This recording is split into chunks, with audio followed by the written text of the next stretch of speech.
सभी छात्र छात्राओं को मैं कुशल पांडे वृद्धि सिद्धि हायर एजुकेशन परिवार में स्वागत एवं अभिनंदन। ये हम लोगों का शिक्षा शास्त्र विषय में 5वां लेक्चर है। कौन सा लेक्चर है? 5वां लेक्चर। इसके पहले वाले लेक्चर में हमने जो डिस्क्राइब किया था वह चौथे लेक्चर में। तो किस लेक्चर में? चौथे लेक्चर में हमने आप लोगों को बताया था कि शिक्षा हेतु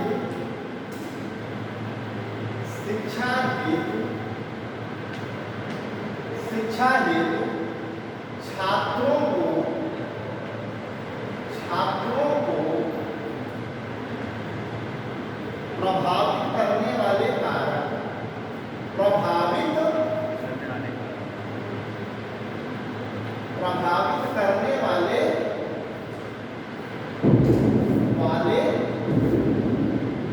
कारक, ठीक? मतलब ऐसे कौन कौन से कारक हैं, ऐसे कौन कौन से तत्व हैं जो छात्रों को शिक्षा में प्रभावित करते हैं। तो चौथा लेक्चर जब आप जाके देखेंगे तो आपको समझ में आ जाएगा कि हमने उस पर एक पूरी क्लास ली है। ये इतना छोटा टॉपिक नहीं जिसको हम फिर से रिवाइज करा सकें। आज का हमारा टॉपिक, ये बात समझ में आ गई, हमने आप लोगों को पुरानी क्लास से रिलेट किया, ठीक? आज की हम लोगों की क्लास होगी शिक्षा का विषय क्षेत्र। क्या होगा टॉपिक? शिक्षा का विषय क्षेत्र। शिक्षा का विषय क्षेत्र। टॉपिक का नाम क्या है बेटा? शिक्षा का विषय क्षेत्र। इंग्लिश में बोलते हैं बेटा scope of education.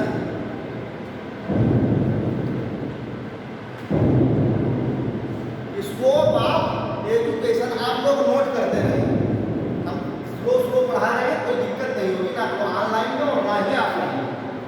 Scope of education. बहुत से लोग जो है शिक्षा शास्त्र लेने के बाद ऐसे टिप्पणी पकड़ लेते हैं कि क्या करें, है? तो आज बताते हैं कि एजुकेशन विषय का स्कोप कहाँ कहाँ होता है, ठीक? ये आप लोगों ने नोट कर ली। ये आज का टॉपिक है। क्या है आज का टॉपिक? है शिक्षा का विषय क्षेत्र, स्कोप ऑफ एजुकेशन। नोट कर लिए कि नहीं? अब नोट कर लो बेटा। यहाँ हम आपको बताते हैं, अभी तक पढ़ाते हुए चले आ रहे हैं ना, कि शिक्षा क्या है? मानव जीवन का शिक्षा क्या है? मानव जीवन का एक शाश्वत मूल्य है। शिक्षा मानव जीवन का एक, तुम पीछे से दो रोटियां सुन रही हो नहीं है समझे? कोई बात नहीं, आप तीनों लोग सुनिए कि शिक्षा जो है मानव जीवन का शाश्वत मूल्य है, और शिक्षा से ही मनुष्य अपने जीवन का विकास करता है।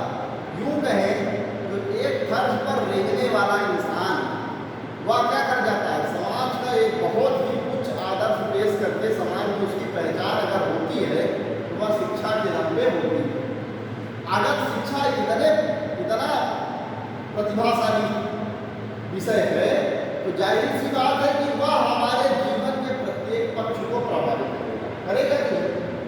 इसीलिए शिक्षा के विषय क्षेत्र में बहुत सारे विषयों में इसको बांटा गया है, बहुत सारी सब श्रेणी में बांटा गया है। तो हम लोग पहली हेडिंग इसकी देखते हैं। क्या देखते हैं? इसकी पहली हेडिंग देखते हैं कि शिक्षा का स्कोप किस सब्जेक्ट से पहले रिलेट करता है। तो सबसे पहले विषय आता है शिक्षा दर्शन। पहला स्कोप किसमें है? शिक्षा का विषय क्षेत्र का पहला विषय क्षेत्र है शिक्षा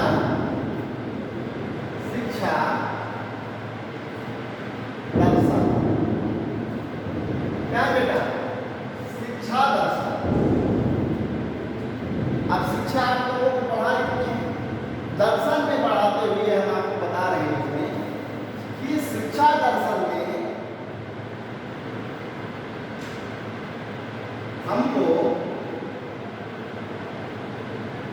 शिक्षा शिक्षा का दार्शनिक शिक्षा का दार्शनिक परिप्रेक्ष्य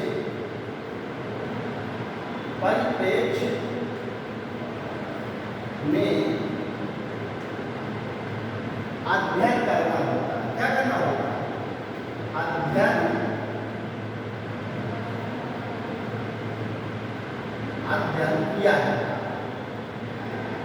किया जाता।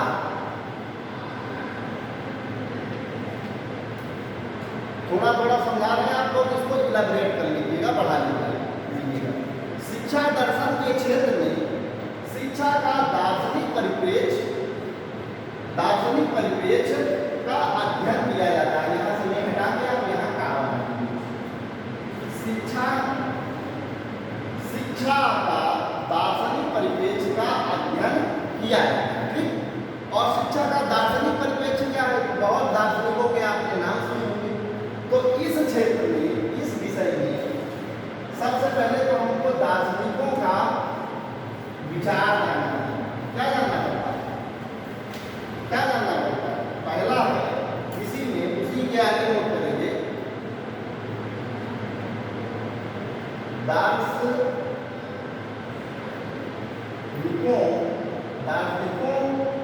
के मतों का अध्ययन करना पड़ता है। मतों का अध्ययन करना पड़ता है। अध्ययन करना पड़ता है ना।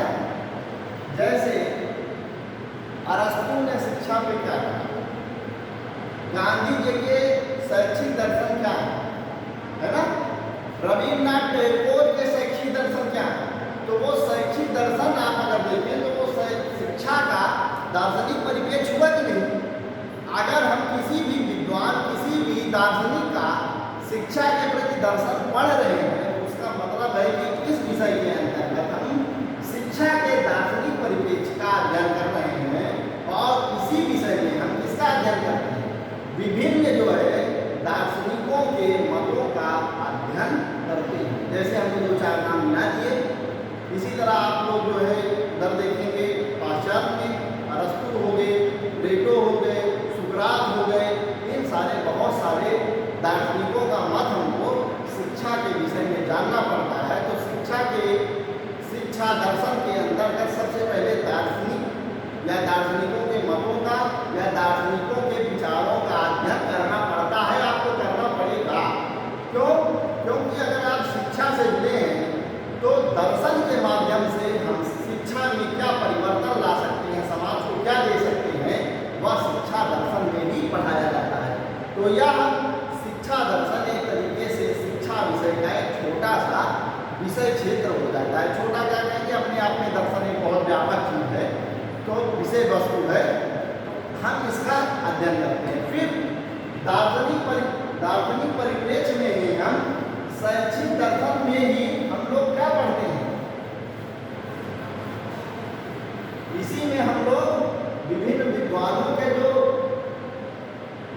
वाद दिए हैं उसको पढ़ना पड़ता है। जैसे शिक्षा दर्शन में ही सबसे पहले आता है, आप देखेंगे, देखिएगा सबसे पहले क्या आया? तो शिक्षा दर्शन में करते हुए सबसे पहले कहा गया कि जो दर्शन है वह आत्मा का विज्ञान है। किसका विज्ञान है? आत्मा का विज्ञान है। फिर बोले मन का विज्ञान है। मन के बाद बोले कि व्यवहार का विज्ञान है। तो इस तरीके से करके शिक्षा में दर्शन में बहुत सारे मत दिए गए। तो हम लोगों को शिक्षा दर्शन में मानवतावाद,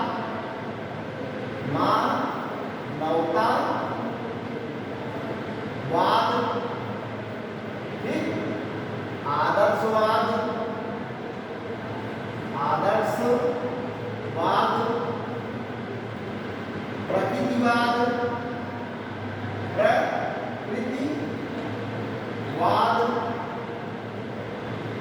व्यवहारवाद, व्यवहारवाद, ठीक, प्रयोजनवाद,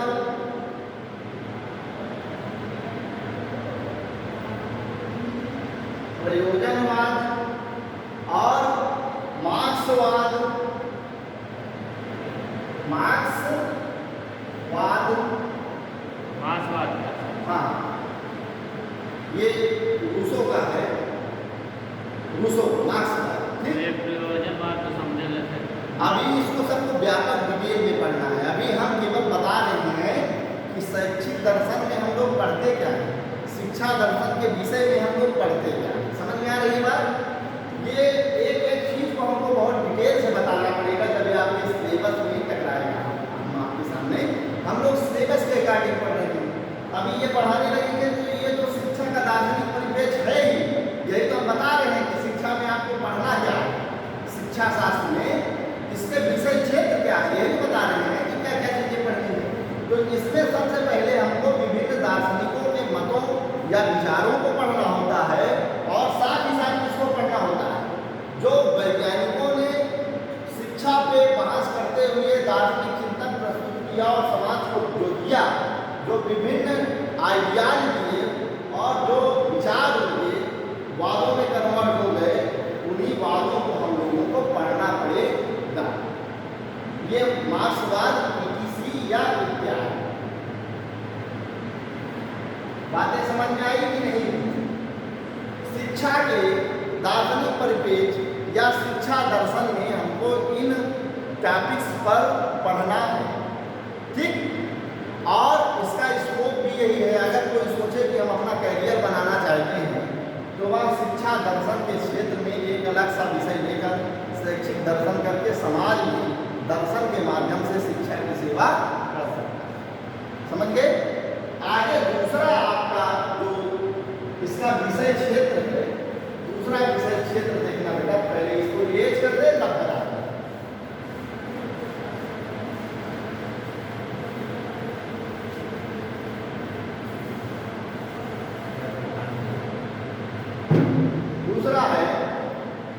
दूसरा विषय क्षेत्र है शिक्षा मनोविज्ञान, शिक्षा मनोविज्ञान।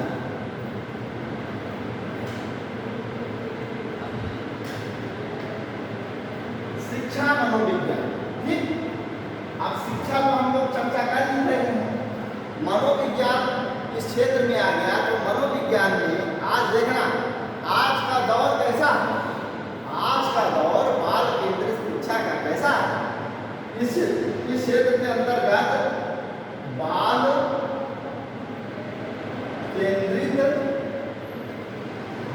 केंद्रित शिक्षा,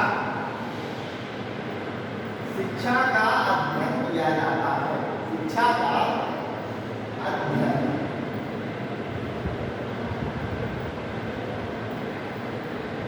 किया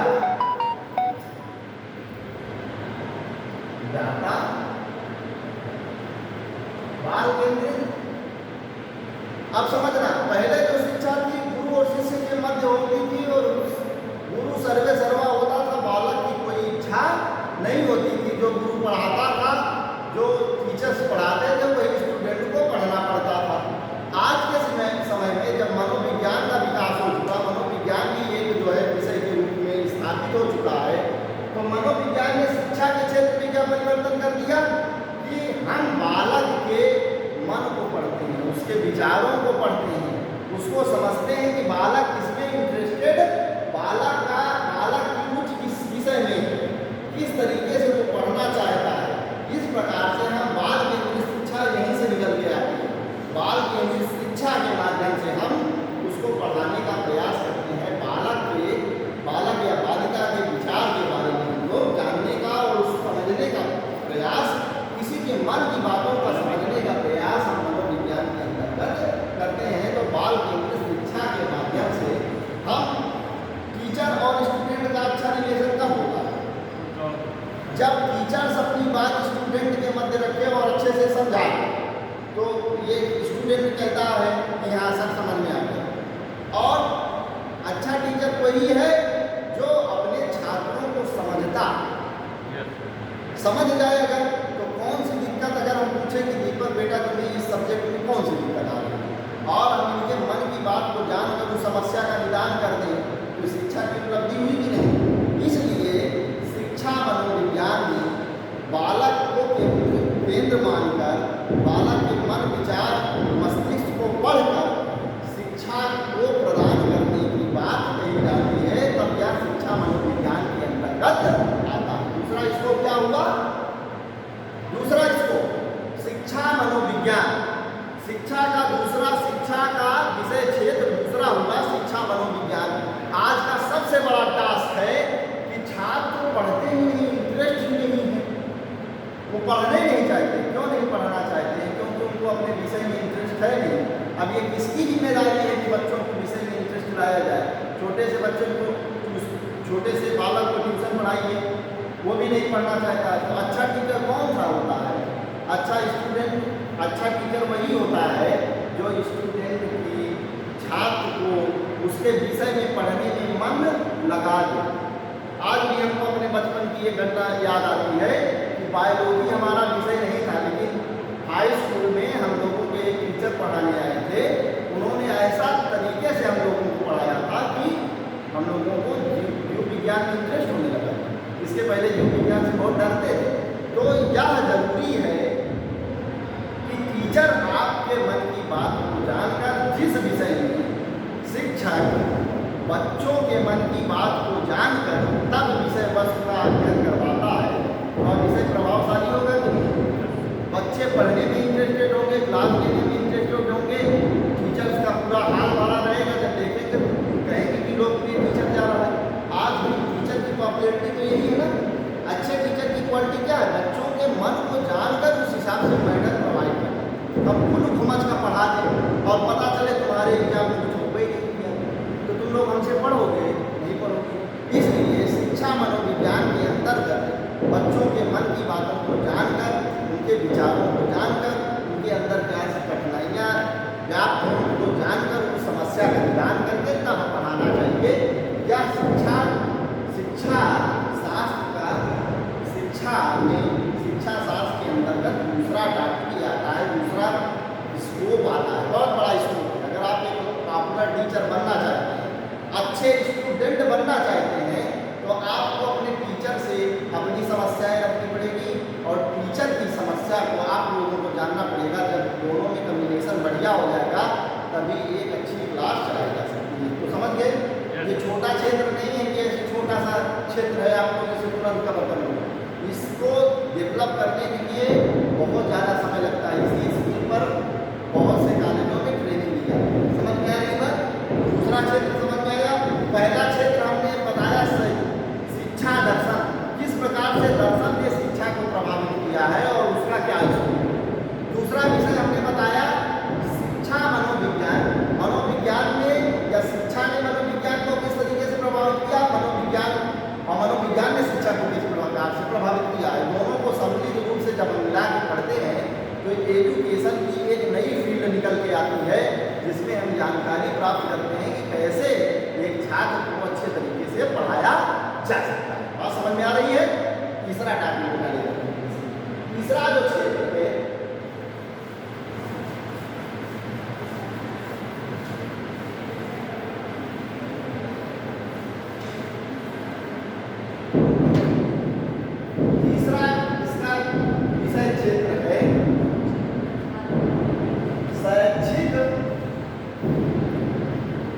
शैक्षिक समाजशास्त्र,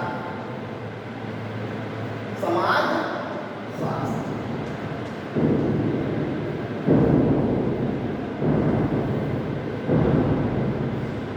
समाज में शिक्षा का क्या रोल है?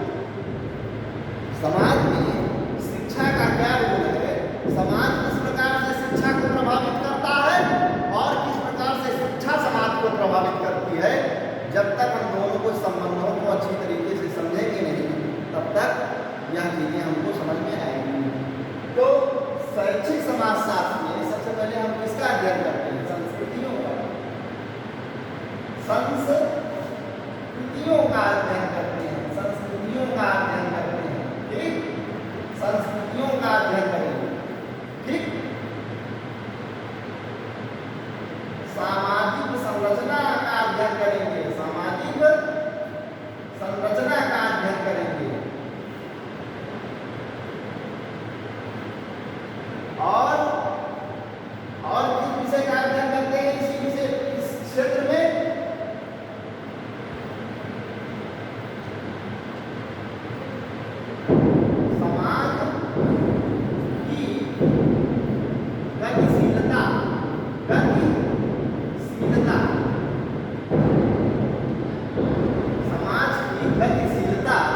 से शिक्षा को रिलेट करती है। ठीक, समाज की गतिशीलता और आधुनिकीकरण। अब हम आदि बाबा के टाइम की चीजें पढ़ाते रहे तो हमेशा तो प्रासंगिक होगी नहीं।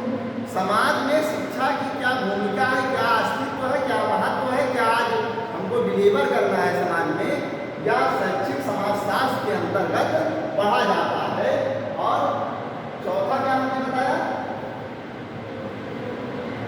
चौथा टॉपिक क्या अभी बताया, आधुनिकीकरण।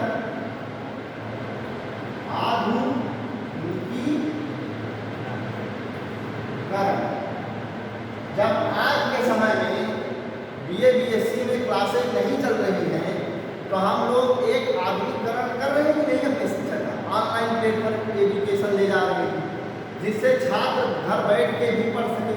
तो शिक्षा का क्या है, आधुनिकीकरण ही तो है।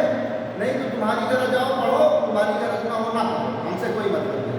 तो हम क्या कर रहे हैं, समाज के हिसाब से क्या शिक्षा देनी चाहिए, उन सारे चीज़ों को समाजशास्त्र और शिक्षा दोनों को जोड़कर समाज के परिप्रेक्ष्य में शिक्षा का अध्ययन करते हैं। बातें समझ में आ रही है कि नहीं? इतना टॉपिक क्लियर हुआ। पहला टॉपिक, पहला विषय क्षेत्र हमने बताया शिक्षा दर्शन। दूसरा टॉपिक बताया, दूसरा इसी से रिलेटेड विषय बताया, उसका नाम क्या था, शिक्षा मनोविज्ञान। तीसरा टॉपिक हमने ये बताया शैक्षिक दर्शन, शैक्षिक समाजशास्त्र। और चौथा आप लोग टॉपिक डालिए, इसी में चौथा क्षेत्र है, चौथा क्षेत्र है। ठीक, चौथा क्षेत्र क्या जाएगा आपका, शिक्षा का इतिहास। क्या जाएगा, शिक्षा का इतिहास।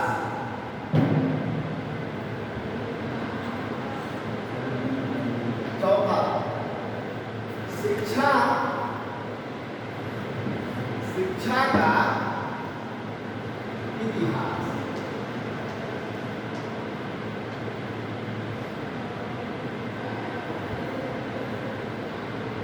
आप लोग पढ़ते हैं ना, आप लोग पढ़े हुए सिंधु घाटी सभ्यता में शिक्षा कैसी थी, वैदिक काल में शिक्षा कैसी थी, आने वाले समय में गुप्त काल की शिक्षा व्यवस्था कैसी थी, मुगलों के समय में शिक्षा व्यवस्था कैसी थी, आधुनिक भारत की शिक्षा व्यवस्था कैसी है। तो ये सारी जानकारी हम किसमें प्राप्त करते हैं, शिक्षा के इतिहास। मतलब यूँ कहें कि मानव जीवन, मानव जीवन के प्रारंभ होने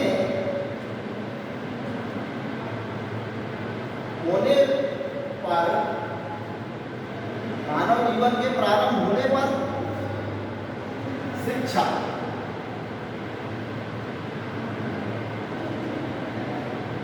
शिक्षा वहां से मानव जीवन के प्रारंभ होने पर शिक्षा कैसी थी, और तब से लेकर आधुनिक काल तक की शिक्षा, आधुनिक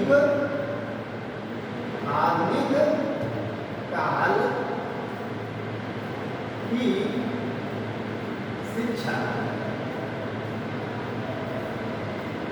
शिक्षा का अध्ययन, शिक्षा का अध्ययन, शिक्षा का अध्ययन शिक्षा के इतिहास में किया जाता है। शिक्षा के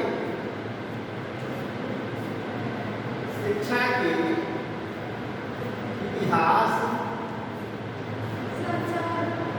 शिक्षा के इतिहास में किया जाता है। तीसरा आपको इसको समझ में आ गया, किसी भी समाज को जब आप जानेंगे, समझेंगे, पढ़ेंगे तो बिना उसके शिक्षा को आप पढ़े बिना या नहीं बता सकते हैं कि कैसे इस शिक्षा का विकास ऐसे होते होते आज हमारे बीच में शिक्षा का यह स्तर मौजूद है। तो शिक्षा के इतिहास को हम लोग पढ़ते हैं नहीं। इसी में आपका एक विषय चलेगा, भारत में शिक्षा का विकास, एक अलग से चैप्टर होता है। जब नेट JRF देंगे तो उसमें टॉपिक आते हैं हाँ। और आपको अगर जो है शिक्षा का इतिहास पता चल गया, भारत में शिक्षा का कैसा इतिहास शिक्षा में प्रगति की है। बात बताओ, बात सही है कि नहीं? तो यह एक क्षेत्र हो सकता है कि नहीं कि हमको अपने देश में शिक्षा व्यवस्था कब से कैसे कैसी रही है अब तक हम उसको जान सकें। तो यह एक विषय क्षेत्र हो जाता है कि नहीं, यह एक स्कोप है। आपको अच्छा प्लेटफॉर्म मिलेगा थोड़ा बताने का, आप लोग बट होगा कि हमने भारत में शिक्षा का विकास कैसे हुआ, वो टॉपिक हम इसके अंतर्गत रखते हैं। और शिक्षा का विकास मानव जीवन के प्रारंभ होने पर और आज तक जो चलता आ रहा है वही तो निरंतर शिक्षा का इतिहास है। ये तीसरा टॉपिक और चौथा हो गया। अभी तक कोई कंफ्यूजन तो नहीं है?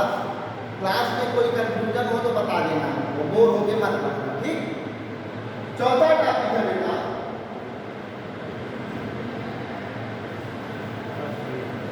शिक्षा का इतिहास। हो गया ना? अब अगला टॉपिक है शैक्षिक प्रबंधन। कौन सा टॉपिक है बेटा? शैक्षिक प्रबंधन। पांचवा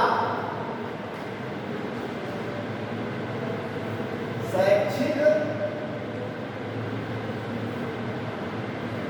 प्रबंधन।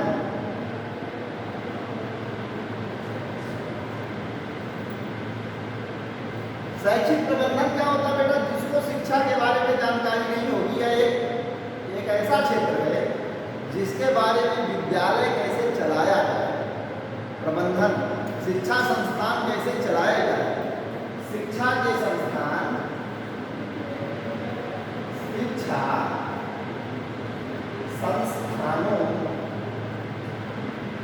शिक्षा संस्थानों का संचालन कैसे किया जाए,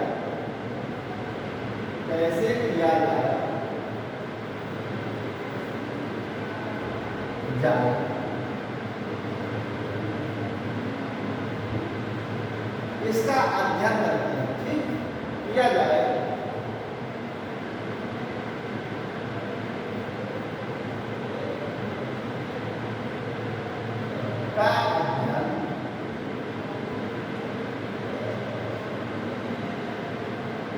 का अध्ययन करते हैं, या अपने आप में एक टास्क, या भी तो हम लोगों के लिए जीविकोपार्जन का साधन हो सकता है। जितने भी विषय हमने बताए हैं सब में आप अपना जीविकोपार्जन खोज सकते हैं।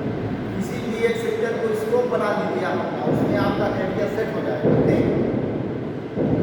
शैक्षिक प्रबंधन, शैक्षिक आप लोग देखते हैं कि एजुकेशन मैनेजमेंट है ना, शिक्षा का प्रबंध कैसे किया जाए। तो जैसे यही अपने कॉलेज का ले लिए, यहाँ पे एक प्रिंसिपल होता है, पढ़ाने के लिए टीचर्स होने चाहिए, क्लासेज होनी चाहिए, टीचर की गुणवत्ता होनी चाहिए, और जितना स्टाफ हो यहाँ का वो भी होना चाहिए, साफ सफाई के लिए लोग होने चाहिए, बच्चे हो पढ़ने के लिए। तो ये बहुत सारे ऐसे मैनेजमेंट किया जाता है कि कॉलेज चलाना कोई खिलवाड़ की बात नहीं है, उसमें गुणवत्ता लानी पड़ती है। ये सबके बस की बात भी नहीं है कि कॉलेज कैसे चलाया जाए। इसके लिए आपको शैक्षिक प्रबंधन में अगर आप किताबें पढ़ते हैं, इसका सिलेबस पढ़ते हैं, इस विषय से संबंधित विषयों टॉपिक्स के बारे में जानकारी प्राप्त करते हैं, तो आप एक अच्छे प्रशासक हो सकते हैं शिक्षा के क्षेत्र में।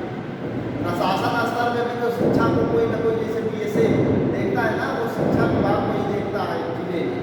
बातें समझ में आ रही है? तो शैक्षिक प्रबंधन के अंतर्गत उसका अध्ययन किया जाता है। तो आज का टॉपिक हमने केवल अभी ये खत्म नहीं हुआ, इसके केवल 5 स्कोप हमने आपको शिक्षा के विषय क्षेत्र में 5 केवल जो है टॉपिक बताया। अभी इसके और टॉपिक शेष हैं। अब नेक्स्ट क्लास में हम लोग मिलेंगे, अच्छे से चर्चा होना, इसमें कोई बोली ना हो। तो अगले क्लास में, अगले लेक्चर में जब हम मिलेंगे तो और भी इसके विषय क्षेत्र के बारे में चर्चा की जाएगी। तब तक आप लोगों का धन्यवाद। पढ़ते रहिए, व्यस्त रहिए, मस्त